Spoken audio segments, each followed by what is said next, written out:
this is exactly what you've been, I think, circling, is that question of what is enough, right? And I think I guess the tension I see is like I think in so many ways you do have enough, right? Yeah. But does that just mean life's over at 40? Garage Monologue. Jay Swanson.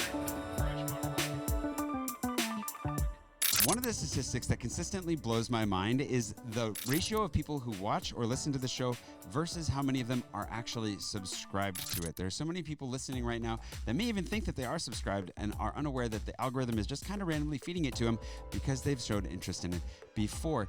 If you'd like to support the show, it's one of the simplest and easiest ways that you can do so by hitting that little subscribe button, and it lets the algorithm know that you are interested, you're along for the ride. And if you'll do that, I promise I'm going to do the best I can to continue to bring the most interesting stories I can from Paris, both from my friends and beyond, to keep that link alive for those of you that love the city, may want to live here one day or may already live here.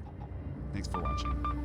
Welcome back to Garage Monologues. We are so far from a garage right now. We are actually in the Back Market Studios playing around a little bit with my good friend, Paul Taylor. This season, if you have never been around before, or if you're coming back, basically, Garage Monologues has always been a conversation with friends that alternates with monologues, but this year we're doing something a little bit different. We're following a handful of friends going through different transitions, some a little bit more dramatic than others. You've already seen Paul on this show once before, but you're going to see him around a whole bunch more. Yeah, you did. Remember when you came to my apartment and sat in my room once? No.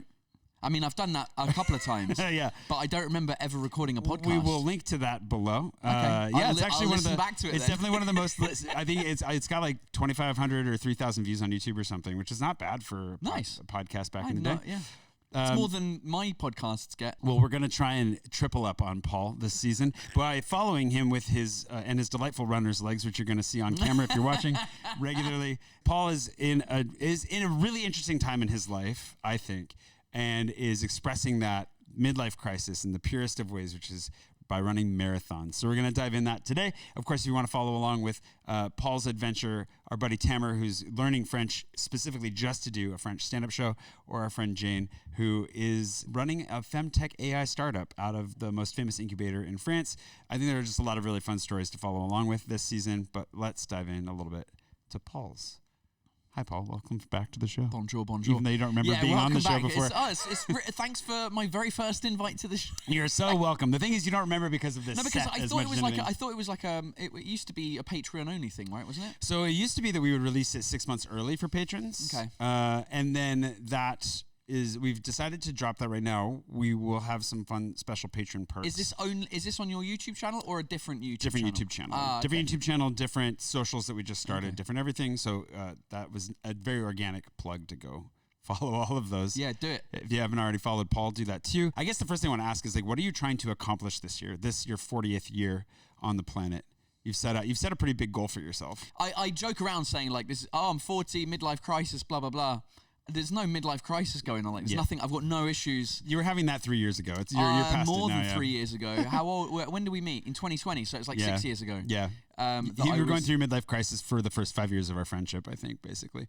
My midlife crisis actually happened when I was 25. Yeah. And when I quit my actual job when I worked at Apple and started doing stand-up. That was the midlife crisis. You call that that sounds more like a quarter-life crisis. Well, yeah, but I mean, numbers-wise. I hope it's a quarter-life crisis. Yeah, I mean, I'd like you to be around a little bit longer. Because it was 25, which is a quarter of a century. But it was the traditional signs of what a midlife crisis is. Okay, like, which is what? Which feels like it's like you don't know what you're doing with your life. Yeah. You don't know why you're here. You don't know why you're working in this job that you might or might not like. Like you don't know what's going on. Like you're like when you're 40, the way it manifests is you have those feelings, but it manifests usually because you're married, you've got a kid, and you're in a job, and you've got a mortgage, and you're like, what the fuck am I doing with my life? Because I'm going to be here for another 20 years doing the same shit because my kid isn't, until they leave the house, basically. So I think you have this midlife crisis, but it's the same feelings, I think, of like, what am I doing? Why am I here? What gets somebody to walk away from their dream job at Apple at the ripe old age of 25? My wife's dad dying and Steve Jobs dying in the same month. Wow. In 2011. That was really the thing of like, oh, life is not infinite. And we always know that we know it isn't. In our case, it was when two people that we knew, so to speak, died of unnatural causes. Yeah. Earlier than they probably should have. Yeah. In Steve Jobs' case, of course, I think he was like 56 or something. Was he really that young? He was fairly young. Yeah, I don't think he was 60. I don't. Wow. I might be mistaken. Your wife's Father-in-law step- died. He was 82, so he was fairly old. Okay. Like it was. He had cancer and couldn't be asked getting treatment, and just let it take him. Yeah. Which at that age, I would do the same thing, to be honest. Yeah.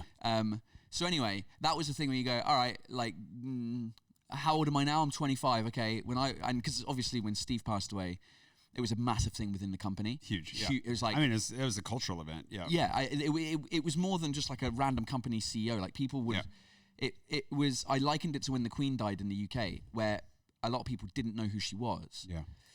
But felt the urge to somehow say thanks to the Queen and Diana.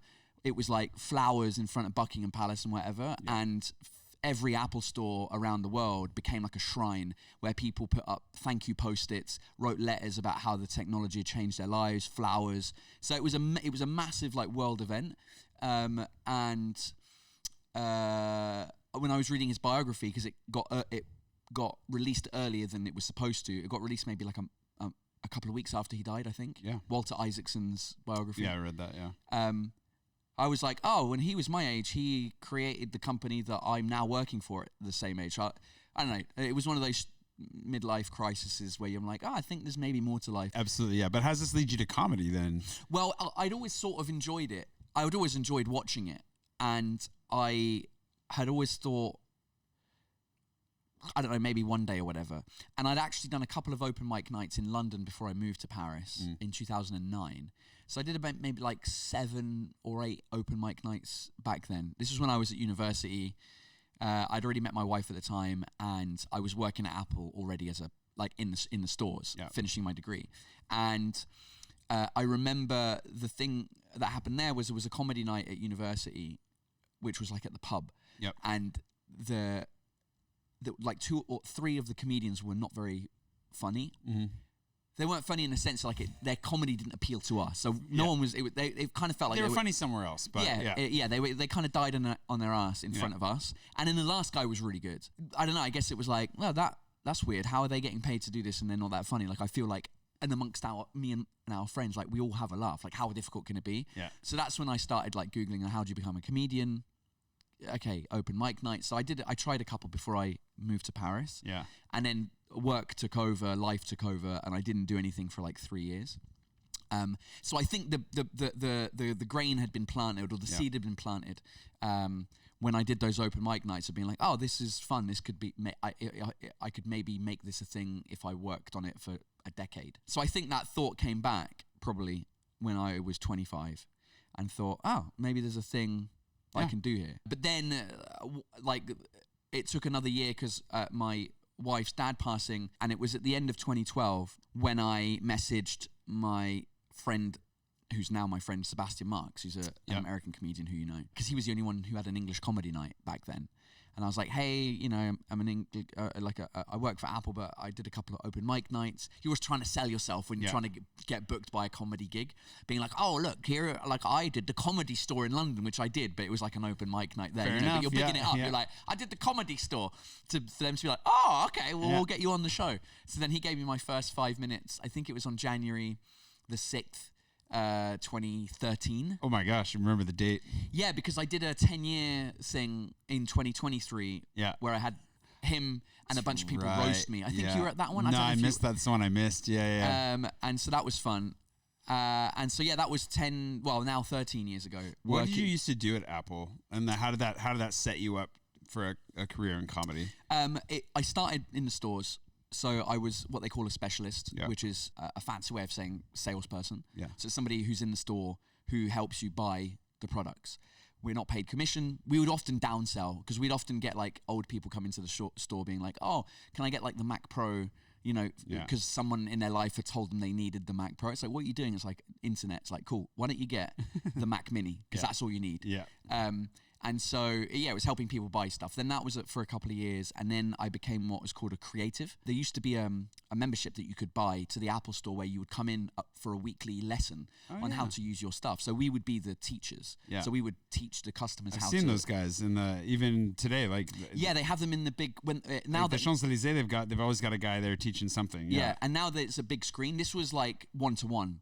So you would buy a membership to have a one-on-one 1 hour lesson every week, basically. Now that doesn't exist anymore, and then all of that working in the store was about 3 years, and then for 7 years, a little bit less, I became a trainer of new employees. So I was in charge of initially delivering the training to hundreds of new employees when they were joining the company, and then I became the trainer of the trainer. So then I would train the people who would train the people. It was like Inception. And that's how you were traveling so much, was to train those people specifically? Yeah, so the people that would be trainers, they would get trained up in Cupertino for a couple of weeks, then either do London or Shanghai as like another experience, and because there was a lot of Chinese new employees happening at that point. So for most of the year, I'd say for like if you combine the year, 6 months of it I was in Paris, 6 months of it I wasn't in Paris, but it was like 3 weeks there, 2 days back at home, 1 week there, 3 weeks at home, 1 month away. Like it was all sporadic all over the place. You also saw a lot more of the world than that too, right? Like Chicago. Like I remember you have a lot of stories from everywhere. Yeah. Like I think one of my funnest memories of it was on a Thursday. I was in a training session in London, and my boss's boss was on the phone with his boss. Yeah. And he was like, "Oh God, I don't think we've got anyone to do the training." And so, whatever. This is before we were doing our training session in the morning. I said, "Oh, what's up?" He goes, "I've messed up the schedule. We've got a training session in Honolulu, and there's no one to do it." And I was like, "Oh, when is this?" He's like, "It starts on Monday. This is on Thursday." Yeah. I'm like, look at my calendar. I'm like, "Oh, I'm working from home next week. I mean, I'm up for it." He's like, "Really?" I'm like, "Yeah." I'm like, "Well, he goes, let me clear it with my boss." So it was like, he had to clear it through I mean, it wasn't very hierarchical at Apple. We're still good friends. He actually drove 6 hours to come and see my show in Washington. So I met him. No, you didn't meet him. Oh, it was Washington, D.C. Yeah. Boo. So he drove like 6 hours from Raleigh, North Carolina. So we still keep in touch. Anyway, he was like, "Let me clear it with your boss first." So that took like a day. So this is on the Friday where he's like, "Right, you're booked in to go to Honolulu." Yeah. So on the Friday, Saturday, I was like calling Apple Travel, who are like the internal travel company, being like, "Yeah, I need to fly to arrive in Hawaii on Sunday." So like it like hung up, went to the airport, flew 24 hours to Honolulu. Gosh. Did 3 days of training, Monday, Tuesday, Wednesday, and then left the Thursday to come back home. It was mental. So much fun. And also when you're 23, 24. Yeah. Like you got nothing else to do. Yeah, and it's such a fun. You're like, this is it. Like I've made it. You have made it, I'm working for like one of the best companies in the world, and they're sending me to Honolulu. So this is the transition that I'm curious about too, right? Like you've made it. You're 23. You have all these great stories, and I did meet a lot of your former colleagues, right? When we were on the road in the States last year. Everybody's so nice. Yeah. Everybody traveled so far to come see you. So like, and they're all doing really interesting things, whether they're still with Apple or they moved on. Yeah. They're all doing these fascinating things. Yeah. And you hit 25, you're living the dream, and you're like, nah.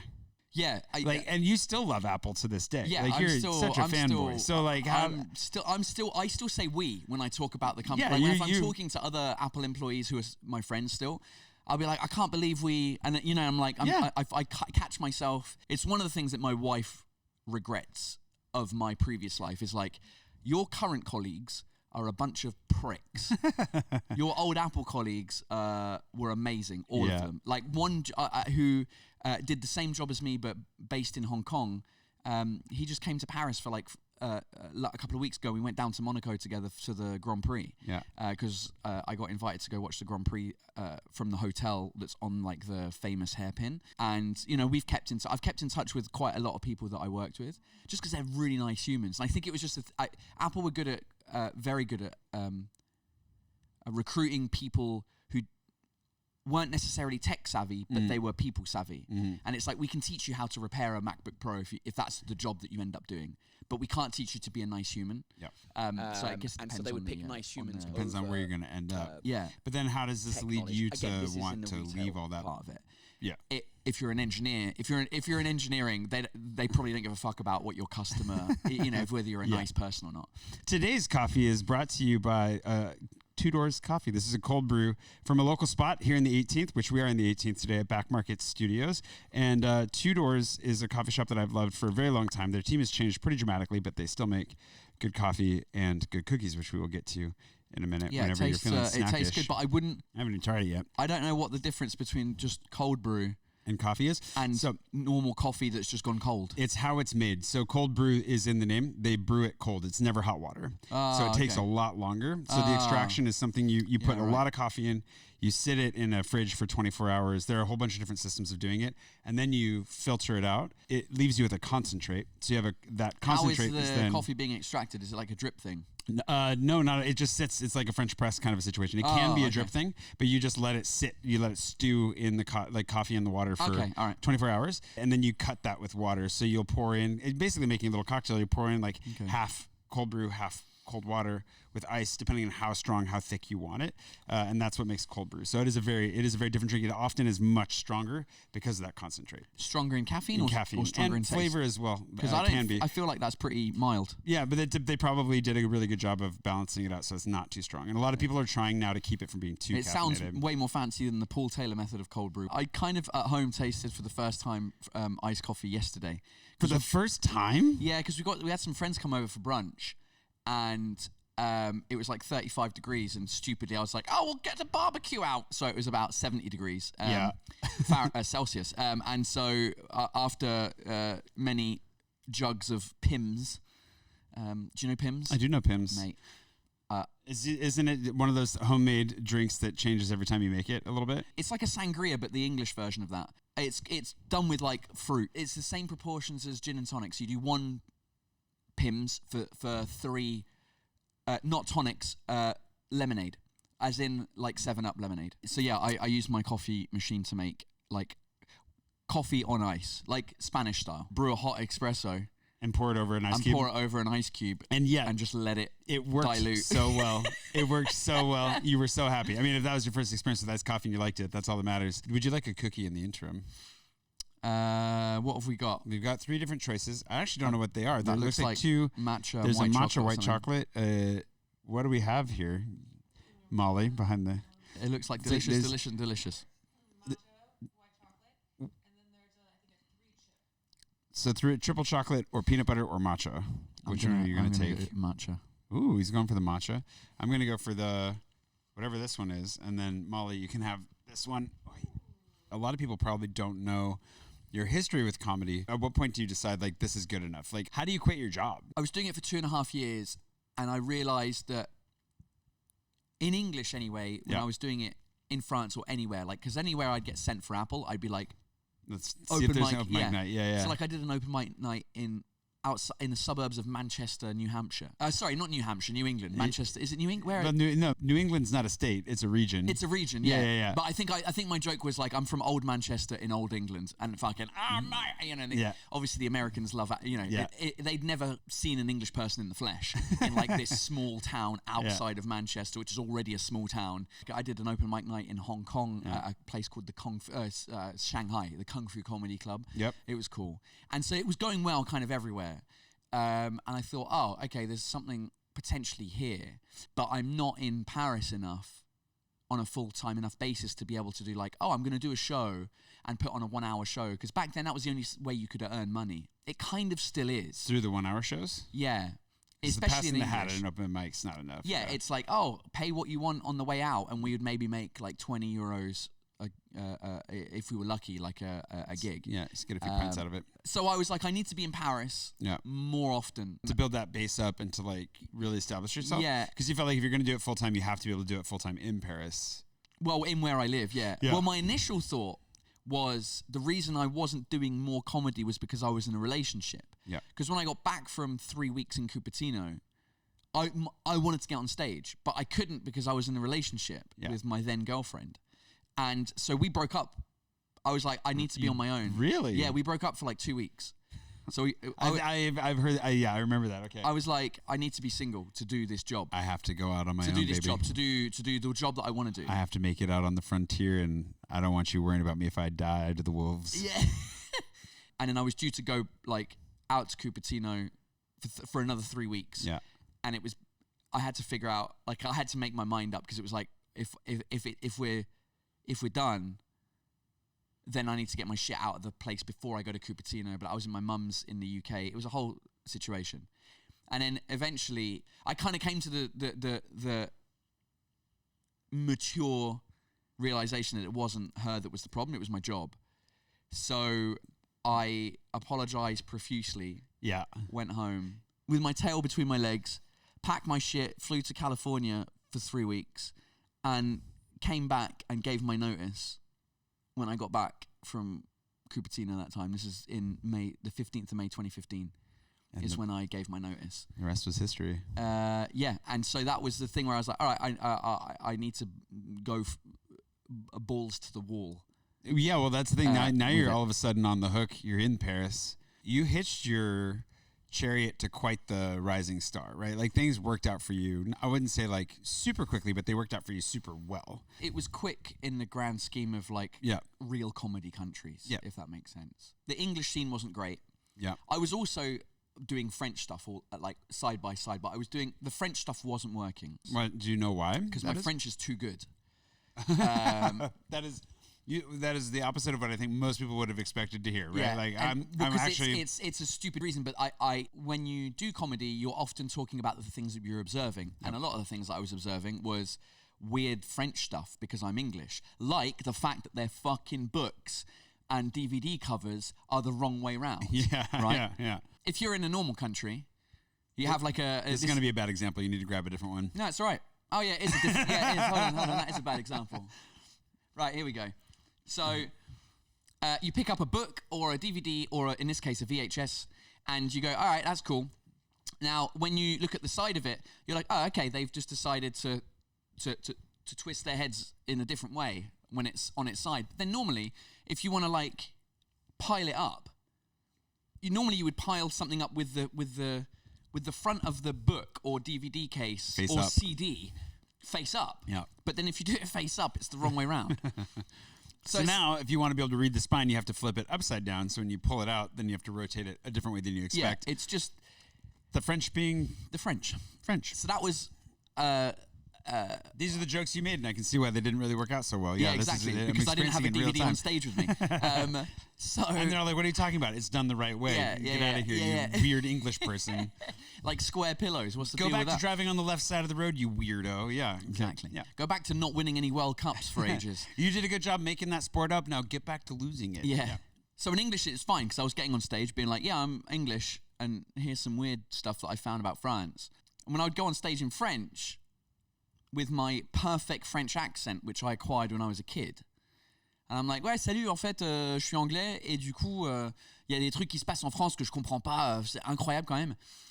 People, it took me a while for people to come up to me and be like, you're not actually English though, you're like, I'm like, no, I genuinely, like I'd have to show people my ID to be like, I'm not, like I don't have any French parents, I just did a language degree and studied French my entire life and lived here for 4 years when I was a kid, so I have the accent. So I couldn't do fish out of water comedy when people didn't believe that I was a fish out of water. So I would start off being like, bonjour, je m'appelle Paul, je suis anglais, ça fait 5 ans que j'habite en France, and I would do that for like 3 minutes. And at some point, at the end of one of my jokes, I'd leave like a long pause, and then I'd be like, bon, bah, je vais arrêter de vous parler avec cet accent de merde. Like, I'm going to stop talking to you with a stupid accent. Yeah. And people would lose their shit. They'd be like, what? Yeah. And then the next 3 minutes was me explaining why I don't have an accent when I speak French. Yeah. That's a great party trick, by the way. Yeah. Yeah. What's the timeline? Like, you do 2.5 years of comedy while you're still at Apple. You decide to quit. How long is it before you end up, like, working with Canal Plus on your own show? About a year. Yeah, that's so fast. Yeah, that's the thing. So I was doing like 15 shows a week. That's a lot for Paris too, right? Yeah, like, 2 to 3 a night of just getting up on different things. And then the Edinburgh Festival in Edinburgh, obviously, in Scotland. I mean, you never know. They could go on the road. Yeah. You can do shows every day for like 30 days. And so a friend of mine was running the second English comedy night by that stage. It was called French Fried Comedy. Mm-hmm. He decided, why don't we do like a run of Parisian comedy in English in Edinburgh? So he'd organised that a group of us go to Edinburgh for a month and just do like a a showcase show where there's like 4 of us on stage and we were talking about living in Paris, all in English. Now, I say a month. I was the only one there for a month because I didn't have a job anymore. Yeah. Everyone else was sort of in for 3 days, then leaving, and then somebody else would come and replace them for 4 days, and then so it was. So it's a real rotation of like a large Yeah, group but of I was people. like the anchor for the show because I was the one there the whole time. Even he wasn't there the whole time. Paul Taylor and Friends. Yeah, and it was one of the worst experiences on stage. But Why? Because there was like 4 people in the audience in this sports bar that held 300, and the seats were all metallic. You know, like those metal. So like, then it's clinking and clanging when people it move. was awful, and, like, and we were shit as well. We just weren't good. We weren't. And they're like, wow, comedy in Paris kind of sucks. Yeah, exactly. And then people canceled their tickets. Yeah. Tourism took a dip. You could cross-reference the amount of Scottish people that came to Paris that summer Against that summer, and it's never recovered. But that it just gave me a lot of stage time, and then I was also doing the French stuff. And then what happened was, at that time, my friend Rob and Sebastian Marks and like 3 or 4 other English-speaking comedians were working on so back in the day, YouTube had more money. People had more money to produce stuff for YouTube. So like Funny or Die in the US. Yeah. They had an equivalent in France. They had 2 equivalents, one of which was called Studio Bagel, which was owned by Canal Plus. And they were all working for Studio Bagel to try and make an English version of this like web series stuff. But they were spending like 20 grand per episode on the things. And they didn't do amazingly well. But then my friend Rob was like, Paul, can we pitch your sketch, your lab bit? Because one of the things, the sort of first bit of mine that really took off was the French kissing thing, like the labis. So he's like, can I pitch that to Canal Plus? And I refused because I knew what was going to happen to it. I knew it wasn't going to be my thing anymore. I knew potentially I wasn't even going to play or be the person. It was going to turn into like a sketch about the French kissing, and it wasn't. It was going to denature it. That's not. That's going to de-tailor it. Yeah, exactly. So I was just like, no, because I kind of saw the writing process of that thing, and I wasn't a huge fan. So then a few months go by, and he just goes, "Fuck it, can we just film it ourselves? We need people to come to this show." The show that he was hosting, no one was coming to it. And he was like, I think it might do well. So I said, yeah. And I had an idea of what I wanted to do was film it in like a one-shot thing. Like entering into a bar. Yeah. Well, initially we wanted to do it in an apartment because it made more sense to like walk into an apartment and you have to kiss everyone on the cheek before you get a beer, and then you have to say happy birthday, whatever. But the logistics of filming it in one take was too complicated walking upstairs in the Paris apartment. Yeah. So we filmed it in the bar that we were doing our comedy show. Because I was always inspired by one take stuff, like the film Children of Men. I loved like all their one take stuff. So I really and because it's stand up, basically it was my entire stand up bit, but in camera. So it made sense for it to be in one take. Yeah, because you're already going to recite it in one take. Yeah. And so it's funny because like if you watch the video now, like the people who are at the beginning in the bar, as soon as the camera pans, they all leave and come back for the end bit. We do that beginning of December, we film it, 2015. 2 weeks before, we had the Paris attacks, the terrorist attacks. Wow. Which were on the same street as the comedy club that we were filming on. So the atmosphere in France wasn't great. Yeah. Christmas happens, and the thing's edited and ready to put out. We put it out on the 1st of January 2016. It gets like 1,000 views. Yeah. And then I got a friend who's called Urbain, who's a comedian, who worked at the time for like an aggregator of fun content. It was called Topito. It was kind of like BuzzFeed.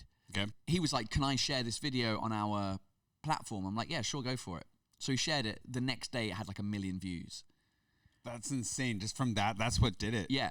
Wow. And it was all over news, like BBC News. I've got a screenshot of like the most watched video is that the terrorist attacks were 6 weeks fresh. Right. And who's this guy who's coming and making fun of France now, right, but in like an endearing sort of angry, but like, oh, this is a French. And I think it was just the timing of that worked where it just popped. And then like 4 days after that, Canal Plus get in touch with me and they're like, hey, we really like your style of being like an English person in France. What do you want to do? Like, I'm like, I don't know. Yeah. What do you mean? What do I want? I don't know. What is there to do?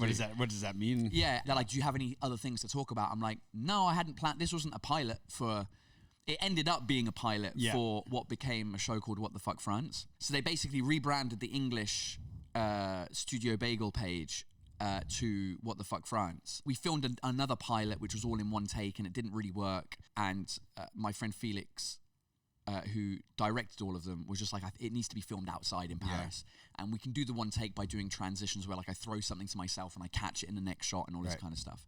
So yeah, that whole beginning of that year of 2016 was pretty crazy. And then in September was when the first episode of What the Fuck France came out on TV, and then it would get put on YouTube a week later. And it took like 2 or 3 episodes in. They were doing okay. And then there was another news article that's like, who's this French English person making fun of our terraces? Because I think video 2 was like about how everyone loves to sit and watch a Parisian terrace, but you're sat like, you know, it's really uncomfortable. And this is short too, right? This is like 3 minutes. Yeah, so 3-minute sketches. Similar to, I mean, not similar to, but Key and Peele, sort of at the same time. Right. There's a much more fantastical, yours like specifically cultural. Yeah, mine was very like, I'm talking to the camera, Yeah. I'm introducing myself as me. Hi, my name's Paul Taylor, I'm English, but I live here in France. And one of the things I do, you know. One of the things that drives me crazy about living here is... Yeah, it was like fast paced, bang, bang, bang, and hitting on all the French stuff, cheese, wine, bread, all of it. The French fried stuff was, that was going really well. And then because I was doing my full show like weekly, that was going great as well. It's amazing. So yeah, it was just great timing.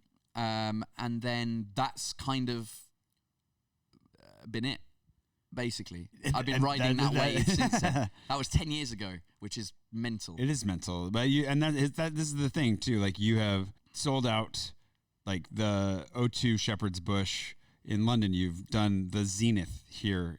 You've done the Olympia here. You've done everything. The in Neptune Paris. in Seattle. You did the Neptune. That's on my. It's not on this notebook, but I have my backstage pass for that too. Yeah, I mean, like, and I'm lucky enough that I've gotten to come along for some of this.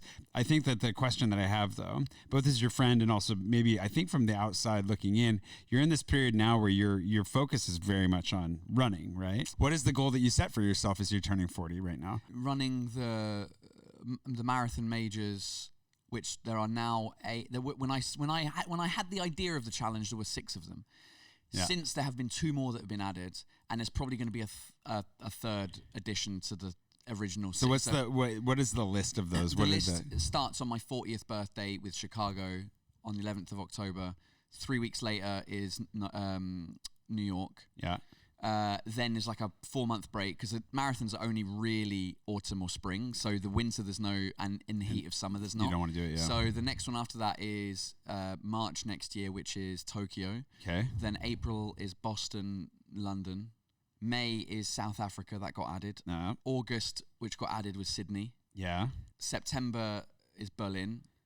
And then what's probably going to get added is Shanghai in November, December of next year. It's crazy. There's 2 sides to me with it, because one side of me is like, as I'm doing the training, I'm like, I can't do this. Yeah. But then the other side of me is like, when I see the type of people that run marathons, 90% of them, I'm like, I'm younger and fitter than most of them, so why not? Yeah. Do you know what I mean? And I guess the question is why as well. Like, why are you setting out to do this? When we first met, you weren't running yet. No. You weren't active at all. No. When we I hung was out, active in drinking. we drank a lot. Yeah. So whenever we hung out, it was a minimum 9-pint evening. We have and it was live. Intense stories. We would do it live in this format, but like for 4 hours in your studio. So you were really good for my alcohol intake and not a big encouragement for my physical activity. Now you've swung the other way. Yeah. Maybe we start there. Like, why did you stop drinking? And then why did you start running?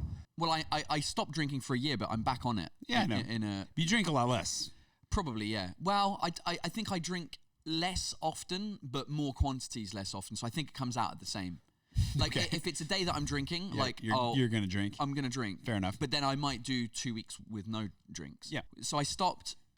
The main reason was I was right, the Queen died. The Queen died. I remember when I feel like the Queen died. It was a really big emotional thing, but you also had one of the worst hangovers of your life after staying up all night drinking. Yeah, I had booked myself a hotel in Versailles for like a week because I needed to edit the show that we'd filmed in London at the Shepherd's Bush. Yeah, I needed to edit that, and I needed to write my new show. So I took a week in a hotel, like away from wife and child, because we lived at the time in a 57 square meter apartment, and I couldn't work, and because there's nowhere to hide. Now it's better because we have a house and I have a shed at the end of the garden that I can hide in. But then if I need to come for a pee, I go into the house, and then Louise is like, Papa! And she wants to show me something like, So in the middle of that week at the hotel, the Queen dies. I go join my friend Adam, who's Scottish. So we were sharing in the grief of being British people who have grown up with this person our entire lives, get completely fucked at his house.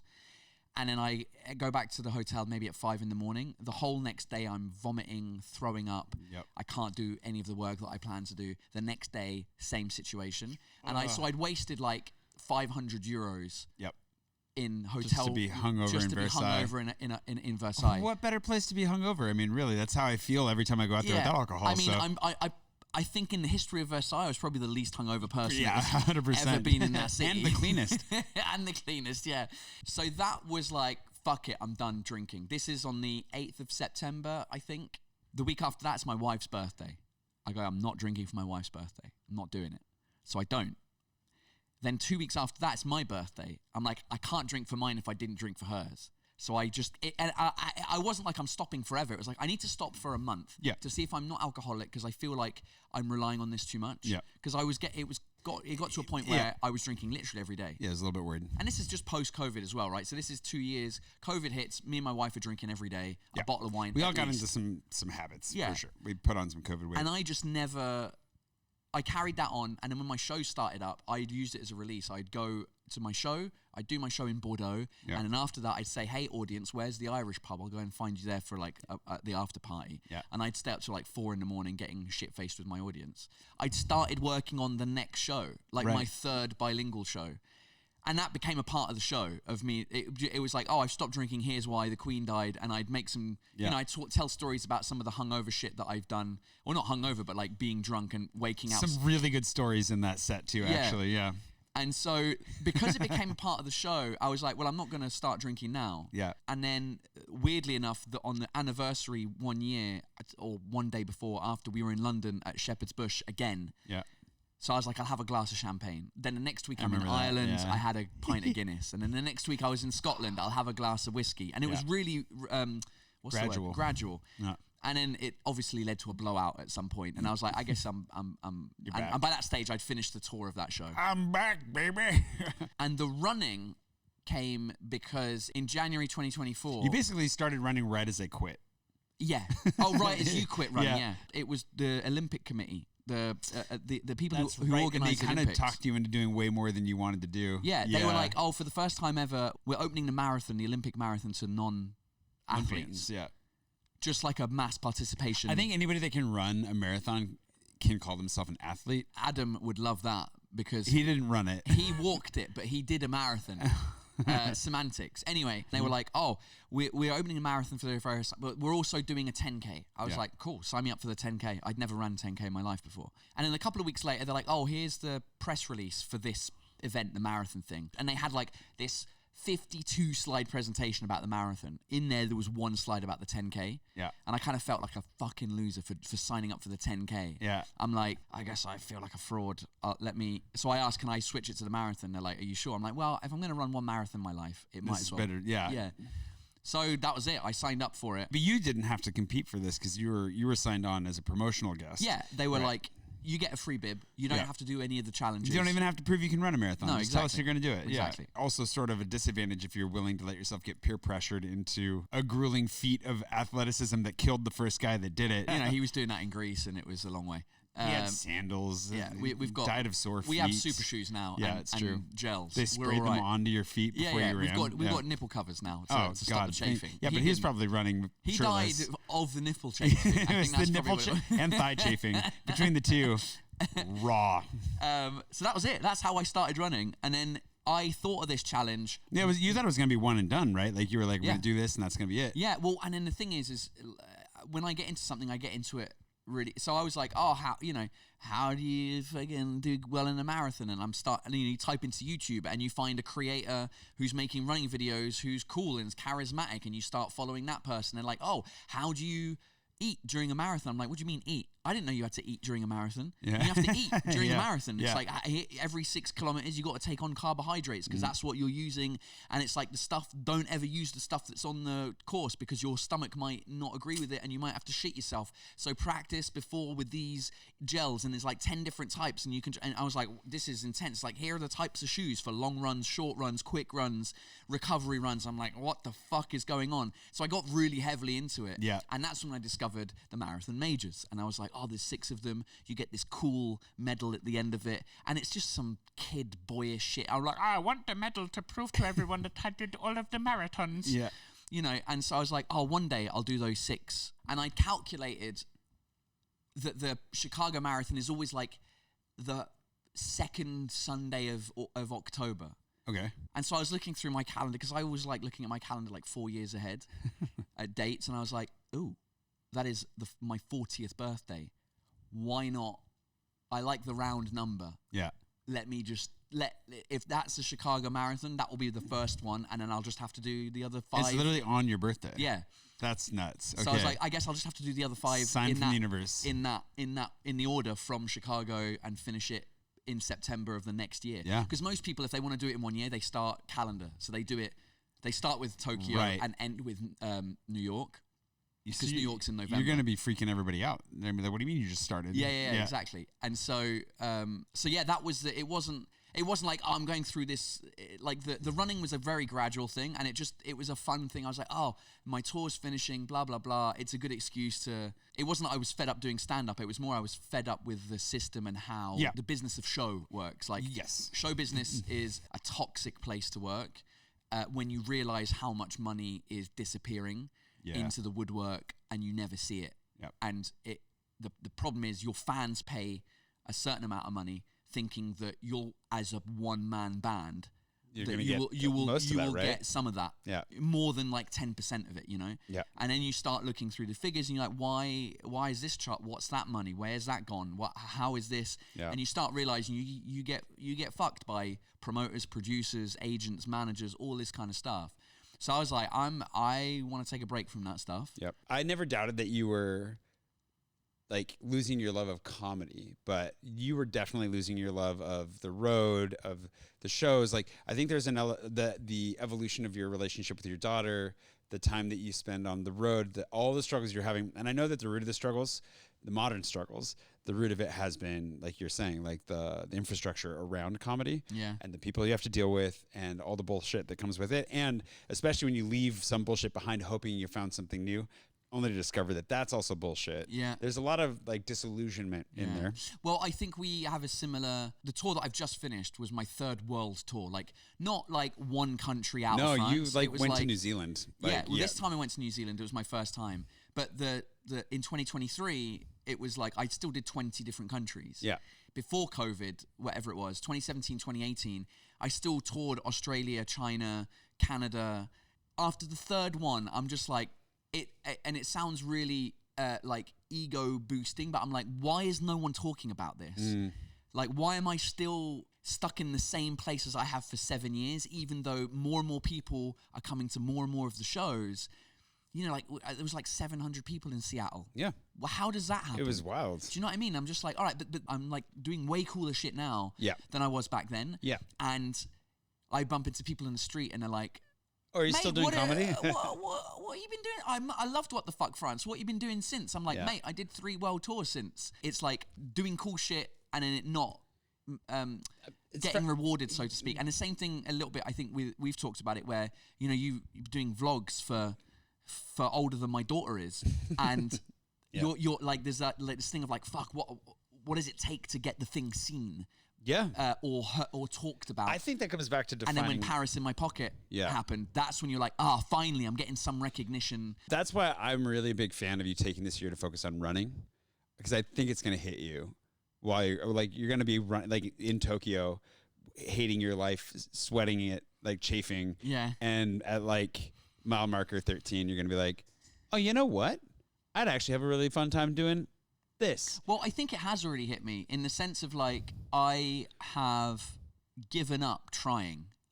The answer is fucking give up. Yeah, okay. In the sense that, like, I know it sounds defeatist, but I'm just like, you know what? I'm doing all right. Like, You are doing fine. my wife and daughter are amazing. We're all healthy. We live in a cool house. I get to do what I want and make decent money from it. Like, I don't need actually anything more. Yes. And I think the going for more, and you've had this realization probably before I have with that same sort of thing where, you know, in a lot of your videos, you're thanking your patrons, being like, thanks to you guys, I get to have this cool life. Yeah. And that's essentially ultimate, and it might be an age thing. You know, I think when you're 22, you're like, you reach for the stars or whatever that is. Yeah. You know, like my thing is like, cool, I can walk down the street and 1 in 100 people stop me and say, hey, like, came to your show, love it, can we take a selfie? And it's cool, it's manageable, I can still have a normal life. Yeah, that's a Whereas big if thing. you get to Jerry Seinfeld, Ricky Gervais territory, you go, you can't walk down the street anymore. Yeah. You can't do normal people shit. And so that means you have to have security guards with you. And then what does that mean for my daughter who's at school? Like, I don't want to go pick her up because I don't want the hassle of parents. And so I'm like, there's still deep down, there's this thing of like, I haven't made it yet. Yeah, this is exactly what you've been, I think, circling, is that question of what is enough, right? And I think I guess the tension I see is like, I think in so many ways you do have enough, right? Yeah. But does that just mean life's over at 40? Because I do think we still want to be challenged. We want to do the new thing. You want to write the new show. You want to keep doing comedy. I think ultimately that is the next. It's like to keep doing what I'm Well, doing. because you're not. The thing is, like, when you talk about this, is also that challenge that we do both face in different ways. But is that thing of like, how do you even measure success anymore? My sister told me that I have success dysmorphia this week. Yeah. Because she was like, It's a great phrase. She said, you don't see what other people see, you know? Because I don't feel like any kind of success. And I think, like, which isn't entirely true, but it's that thing of like, okay, there is an unhealthy version of this where it's like always bigger, always better. Well, because we've got, in both of our fields, we've got people who, you know, if you're talking about vlogging, Casey Neistat is like the benchmark. It's not the benchmark, but he's over the benchmark. He's the and in outlier. my case, it's a Seinfeld, Chris Rock, Dave Chappelle, Ricky Gervais, Ali Wong. Insert any comedian on Netflix for me is like, that's in theory what we should be aiming for. Right. So that's why we feel like we haven't succeeded. Yeah. But in my field, everyone who's quote unquote below me who hasn't done a world tour or who are still struggling in comedy clubs, they'll see my Instagram post being like, fuck, that's amazing. You know? Exactly, 100%. And I'm there like, yeah, but I'm not on Netflix yet, you know? But then do I want to be?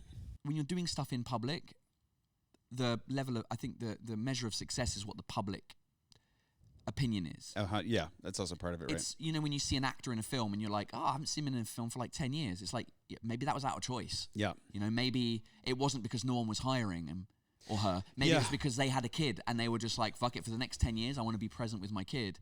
Like Jennifer Lawrence is a bit like that. She's like, I want to be there for my kids, and we don't see her around in films anymore. Yeah. You know, but she's publicly said that's what she wants to do.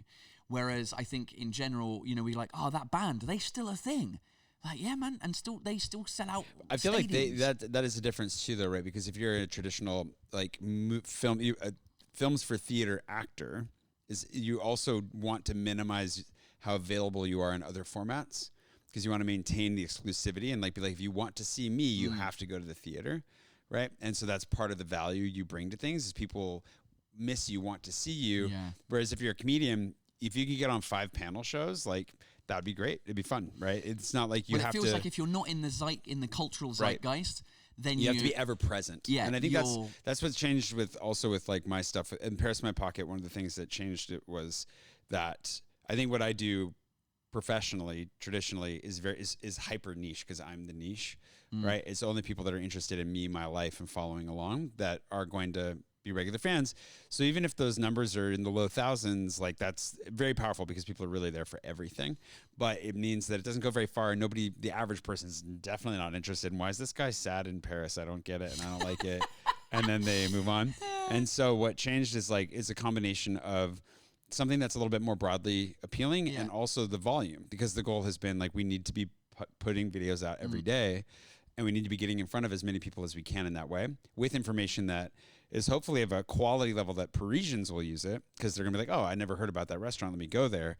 But geared towards visitors, because that's a very obviously available audience that's more likely to buy a guide in the end. Now we're on every platform. We're everywhere. And like the people that stop me on the street now, I have no idea where they're going to come from. Like they might even point at me and yell, Paris in my pocket. You know, they may not even know my name.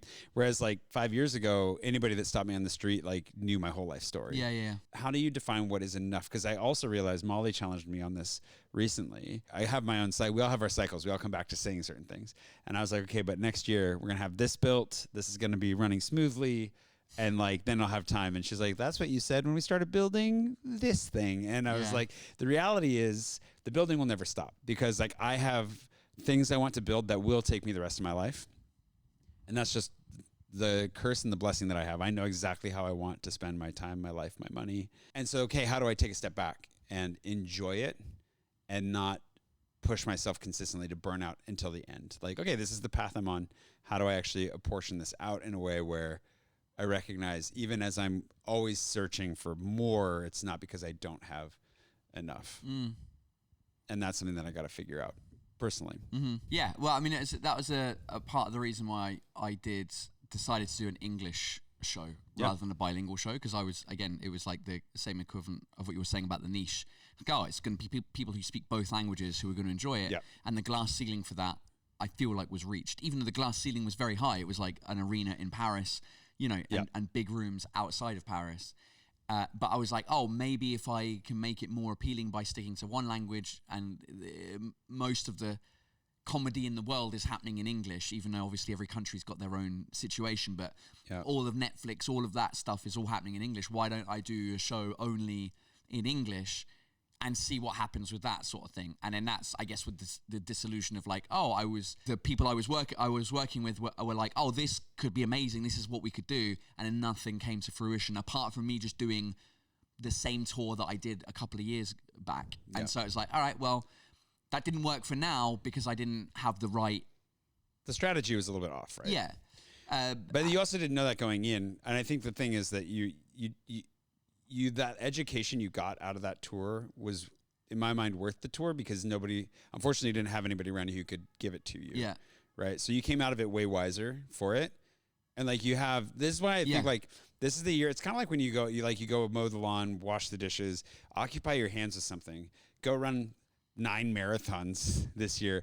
And while you're occupying yourself with that, I really think it'll be interesting to see the evolution of your thought process. And like you said, maybe it is, you have enough, you kind of narrow it in and you focus on doing something here. But I don't know. I think that there's something else that's going to pop out of that. Well, there was a thing starting to happen, another show with a friend of mine who's a musician. Right. But the system fucked that too. So. Well, the system looks like it's going to... It's not definitely off the cards, but my gut is saying no. Just because it means falling back into another couple of years rotation of the same shit that I've been dealing with for the past 8 years, where I've been unhappy. I'm just like, I can't do it. I need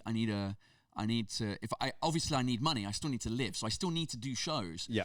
But there's a way where I can do way less shows and earn more money by not having anyone involved. Yeah.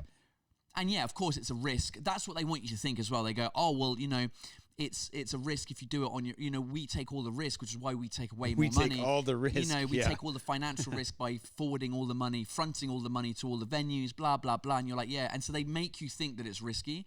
Then you go, hold on, it's been 8 years that I've been selling out. Well, 10 years that I've been selling out the venues that I'm in, and none of them are ridiculous. The arena was a bit ridiculous. Like that was 4,500 people. Really, it was too much.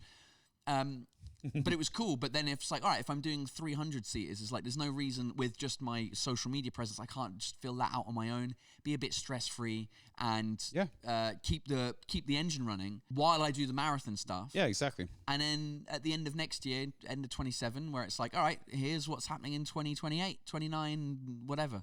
You know? And it's going to be good. We'll see. I do want to travel at least to one marathon with you. Well, it's funny you say that because tonight I'm having a drink with my friend Felix. Oh, yeah, it's good. Who's filming you, yeah. Yeah, well, because I don't know if he is anymore. Oh, no. What happened? He is directing his first feature film. Congratulations this to him. summer. Yeah. And he. Oh, you told me about that. It's a comedy. Yeah. Yeah, and also. Do you want me to film it? Is that what you're going to say? Well, I don't know, because also the first video we put out just died on its ass. Yeah, I'm but like, that's- what's the point? No, but the point is keep it going and it'll pick up. And then we would like, you never know who's going to catch this because we'll do Yeah, cross I posting know, and but stuff. I'm just like, it's so much effort. It is a lot of effort. I feel. Did you edit it or did he? He edited. No, he did. He He edited did the whole it. thing. Yeah. Ah, yeah. He okay. did the whole thing, so I'm paying him to do that, and I'm also for New York and Chicago, like in theory, paying multiple €1,000 for him to fly Yeah, exactly. to stay in a hotel the same nights as me to film and then go back and edit them. And I feel like it's and it also because with the Paris one, the way he'd edited it, he'd said to me, he's like, oh, it would be really cool if at kilometer 10 you could say something like this because it'll help me transition from this bit to the next bit. Yeah. And so I had a list of stuff on my phone, like as I'm running and like dying physically, I'm like, oh fuck, I remember, and then I've got to be gotta like, say this oh, thing. and then and then I Yeah. fuck it up, and it's just like I shouldn't be doing this while I'm running a marathon. You know what I mean? So I was just like, all right, if it had gotten 100,000 views, I'd be like, yeah, for sure, whatever. But it's the whole algorithm problem. It's like my YouTube channel is stand up, Yeah. and then all of a sudden there's this running thing. It's like, what the fuck is this? I've been there. You know what that's like. Yeah, so I was just like, why am I doing it? I keep doing stuff thinking it's not going to be stressful, and then it always becomes stressful. Yeah.